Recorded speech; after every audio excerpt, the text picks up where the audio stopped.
Hi everybody, remember me? It's Savannah! And it's been a while since I recorded a video. It's like been a year or something crazy like that, but I'm making this video because I think it's important and I want every person watching this to know this information because it's very important information.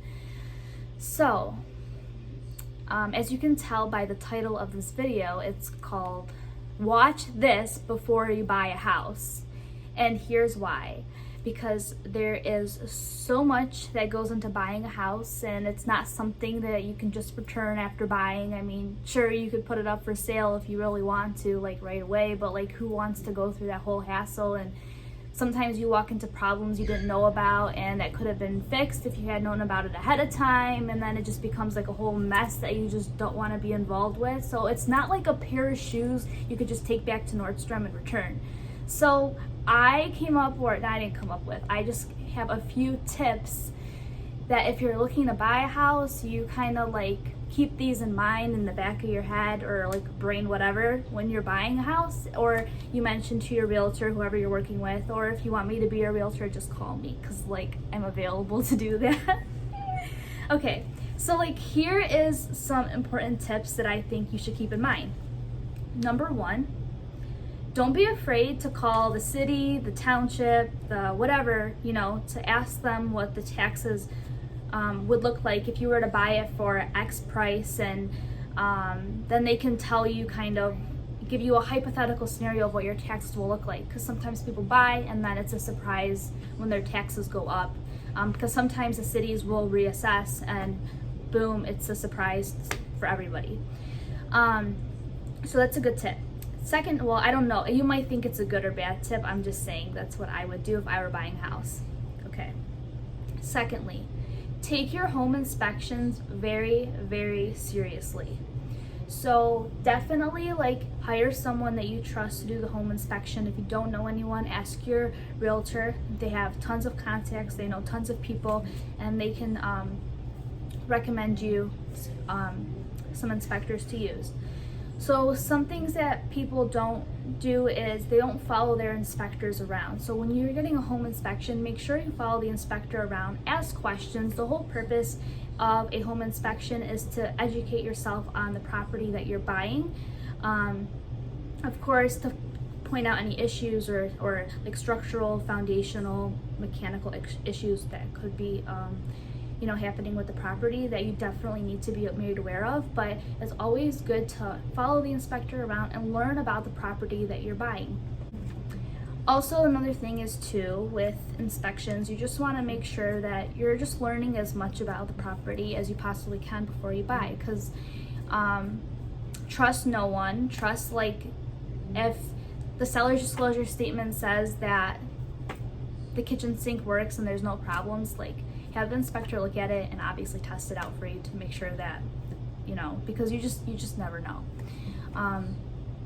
Another thing is hire the right realtor to have your back. It's so important when you're buying a house. It costs you nothing to have a realtor representing you when you're buying a home. So take advantage of that. And make sure that the person is fighting for you every day, making sure they're telling you everything and making sure you're making the right decisions. Don't be afraid to say, hey, how much do you think this home is worth? Or do you have any comparables I can look at? And the comparables are a list of the past sales. Typically they'll do a search within the last 6 months, and they'll pull up a few comparables that are most similar to your property, and close proximity also. So it'll be similar. So if you're buying a ranch, you only want to look at comparables that are a ranch and the similar square footage and similar number of bedrooms and baths and things like that. So it's good to get an idea of what houses are selling for around the area, because you definitely want to make a good purchase, and you definitely want to think about, hey, what kind of equity am I walking into here? Or am I paying top dollar, but where will I be at in 10 years? And that goes to my next tip is, when you're buying a home, think about where you'll be in the next 5 to 10 years. For example, if you have younger children who are not driving right now, but in a few years they will be, and you have to think about am I gonna have enough driveway space when they're all driving and have their own cars? So think long term like that, because you wanna stay somewhere for 5 to 10 years if you can. Usually the number is 5, but like obviously everyone's different, but try to think of things you need in the future, not just in the present moment, is my point. And also, more so on the realtor side, but make sure you read your contracts, read your purchase agreements, go over every single word, ask questions. Don't be afraid to ask questions. There's so much that can go wrong in a real estate transaction, and there's so much you have to know. And I just want people to understand that they have to read everything, especially if you're buying like a condo. You're going to want to read the bylaws. You're going to want to ask for this. You're going to want to ask the association for a copy of their financials.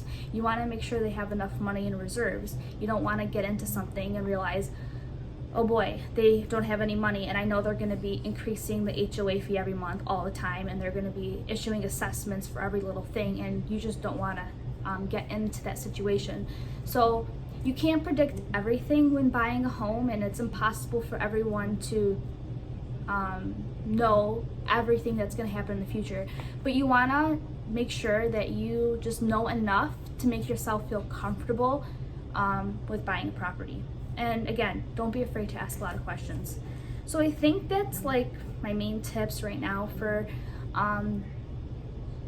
what to look out for when buying a home. So to kind of recap, you want to make sure that you're really understanding and getting to know the property you're buying. You're finding out what future taxes could look like. You want to know if it's city water, city sewer, or if there's a septic field, or if it's well water, because there's different rules for each, okay? It's very important to know what you're dealing with here. You're going to want to get a home inspector you trust. You want to learn as much about the property as you possibly can. And read your contracts. If you're buying a condo, read the bylaws, read the financials. Take everything very seriously. Of course, it's a big purchase. It's not like a pair of shoes that you can go return at Nordstrom's or whatever. So, and you want to make sure the person you hire to represent you, to be your buyer's agent, you want to make sure that you're hiring the right person that you're comfortable with, of course, and that's really going to have your back and provide you with all the information you need. So think about things also like long term. What will this house be worth in a few years? Although, again, no one can predict the future, but you want to know like if you're buying it on the low end, medium end, high end, and the comparables will help you kind of make that decision. And I think that's it for this video. Sorry if I was a little rusty, whatever. I just, it's been a year, so forgive me because I got nervous a couple times throughout this whole thing. So I'm going to post this. We'll see what happens. If you like it, I'll make more. If you don't, then just say stop and I won't make any more videos. All right, it's Savannah with Team Claft, Keller Williams Lakeside, and I will see you in the next video as long as I have your guys' blessings. All right, bye.